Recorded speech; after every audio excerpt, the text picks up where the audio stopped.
Hello everyone, আসসালামু আলাইকুম।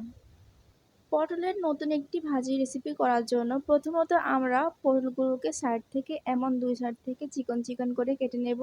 মাঝখানে একটা বর্ডার রাখবো যেন দুই পাশ দিয়ে খুব ভালো মতো এটা মচমচে হয়, তবে মাঝখান দিয়ে যেন না ভেঙে যায়। তো দেখতে পাচ্ছেন কীভাবে আমি এগুলাকে প্রিপারেশন করে নিয়েছি। তো এখন এগুলাতে আমরা গুঁড়া মশলা ইউজ করব। এখানে নিয়েছি হলুদের গুঁড়া, মরিচের গুঁড়া এবং নিয়েছি রসুনের পেস্ট। তো এগুলো এখন এখানে অ্যাড করে দিচ্ছি পটলের মাঝে। তো এখন পটলগুলোকে হাতের সাহায্যে কষলে কষলে খুব ভালো মতো মশলাগুলো মাখিয়ে নেব। এখন এর মধ্যে দিয়ে দিয়েছি সামান্য পরিমাণে স্বাদ মতো লবণ। তো এখন হাতের সাহায্যে সব কিছু খুব ভালো মতো মেখে নিচ্ছি।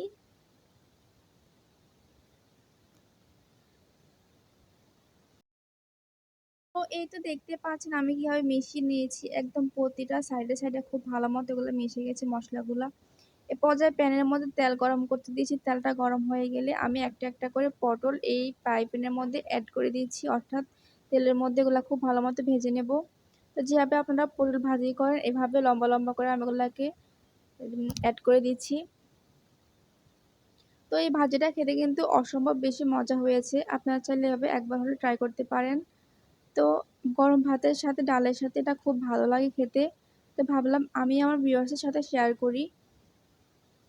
তো দেখতে পাচ্ছেন কত বেশি সুন্দর লাগছে। তো এক পাশ হয়ে গেলে আমি অপর পাশ উল্টিয়ে পাল্টিয়ে দেব। তো এই তো এক পাশ হয়ে গেছে, এখন অন্য পাশ আমি উল্টিয়ে পাল্টিয়ে দিচ্ছি।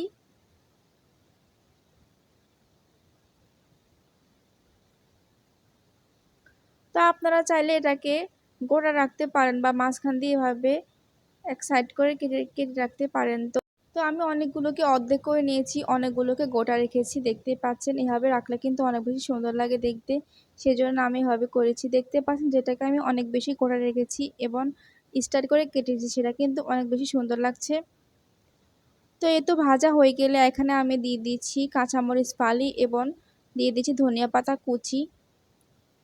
তো এখন এটার মধ্যে আমি কাঁচা পেঁয়াজ অ্যাড করব। তো এ পর্যায়ে কাঁচা পেঁয়াজটা অ্যাড করলে কিন্তু অনেক সুন্দর একটা ঘ্রাণ বের হয় এবং অনেক বেশি ভালো লাগে, ফ্লেভারটা অনেক বেশি ভালো আসে আর কি। তো এখন সব কিছু খুব ভালো মতো নেড়ে চেড়ে দিচ্ছি পটলের সাথে।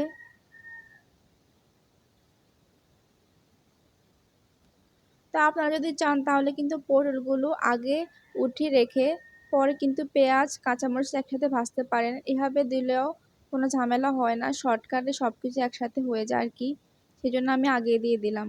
তো এই তো আমার ভাজি করা একদমই শেষ, এটা খেতে দারুণ বেশি মজা হয়েছে। আপনারা চাইলে এভাবে ট্রাই করতে পারেন। তো আজকের রেসিপিটি কেমন লেগেছে অবশ্যই কিন্তু কমেন্ট করে জানাতে ভুলবেন না। তো আজকে এ পর্যন্ত, সুবিধা নিচ্ছি। আল্লাহ হাফেজ, আসসালামু আলাইকুম।